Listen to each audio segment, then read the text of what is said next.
Eastman Kodak, also known simply as Kodak, is one of the world's largest film companies that could not keep up with the digital revolution. Kodak is an American technology company founded in 1888 that produces camera-related products with its core business in film photography.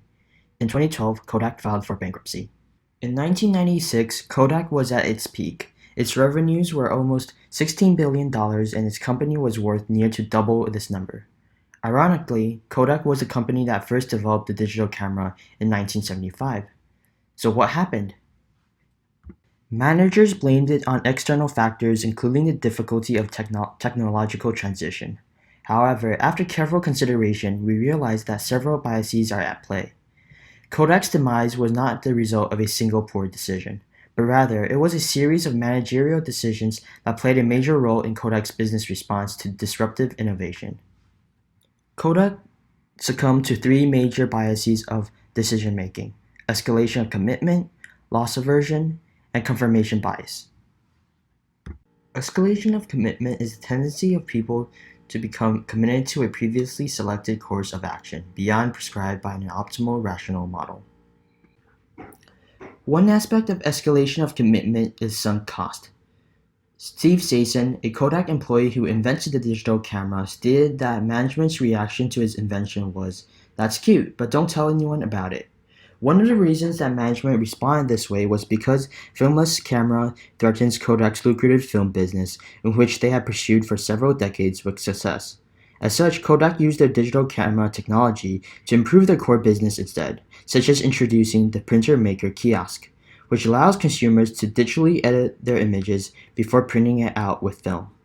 More importantly, in 1998, Kodak bought a pharmaceutical company called Sterling Drug for over $5.1 billion in the belief that it was a chemical business that will help to improve their film printing process. However, Kodak ended up realizing that the chemicals that the pharmaceutical company used could not be integrated with the chemicals used for producing film. As a result, Kodak had to sell the company for half its purchase price at a loss. Since managers had already put the time and money in this investment, they may have difficulty accepting the reality that they need to change their business model.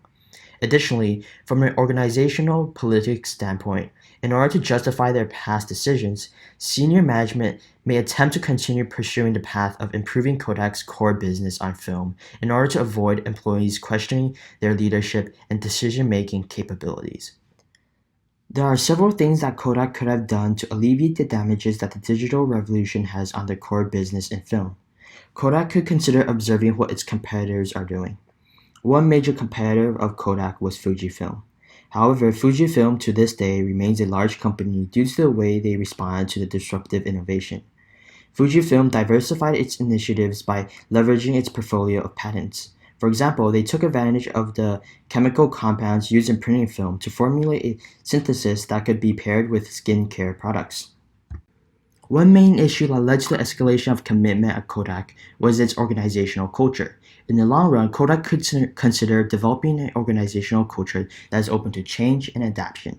With an integrated culture that is open to change, management may be less likely to fall prey into the escalation of commitment, as they feel less of a need to justify past decisions, such as the poor investment in Sterling Drug. This type of culture can be reinforced through company-wide training programs that teach employees that it is acceptable to go against common beliefs in the organization. One example is to create an organizational story surrounding Kodak's founder Eastman Kodak, who had twice made major changes within the organization to save its business. On the other hand, senior managers should be educated on the importance on considering all alternative course of actions by evaluating only the future costs and benefits to avoid sunk cost.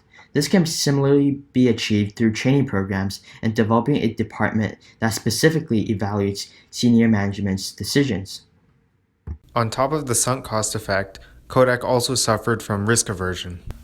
Loss aversion refers to the disutility associated with a loss of a given amount being greater than utility associated with a gain of the same magnitude. Also associated with this is the tendency for people to become more risk-seeking after losses and to become more risk-averse after gains. The main obstacle was that many employees at Kodak, not limited to senior managers, may have felt conflicted with the notion of pursuing digital photography given that their job security was at risk. This problem was further exacerbated because in 1976, Kodak had a 90% market share on photographic film and an 85% market share on cameras. Which means because it's a great success, management would have been extremely loss adverse.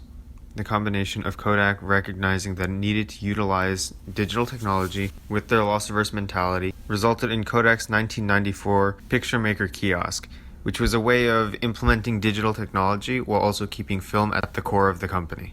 This loss-averse mentality within management is what prevented Kodak from evolving with the technology and ultimately caused its downfall. In addition to its previously mentioned effects, Kodak's risk-averse mindset caused them to also suffer from the confirmation bias. The confirmation bias is when people seek evidence that confirms their prior beliefs or, as in Kodak's case, ignore or underweight evidence that contradicts them. For example, when Sony came out with their first electronic camera, Kodak had an extensive study done to estimate whether digital would pose a threat to them, and if it would, how long it would take to do so.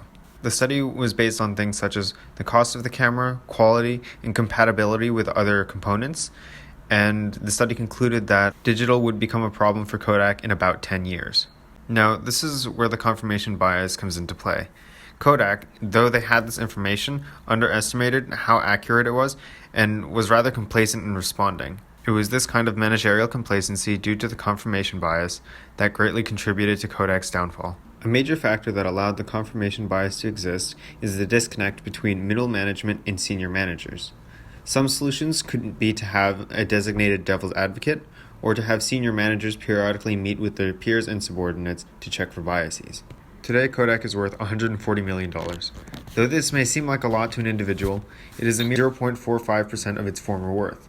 Kodak serves as an example of an immensely powerful company that, despite knowing how it would end, was crippled by biases and unable to take right actions to save itself.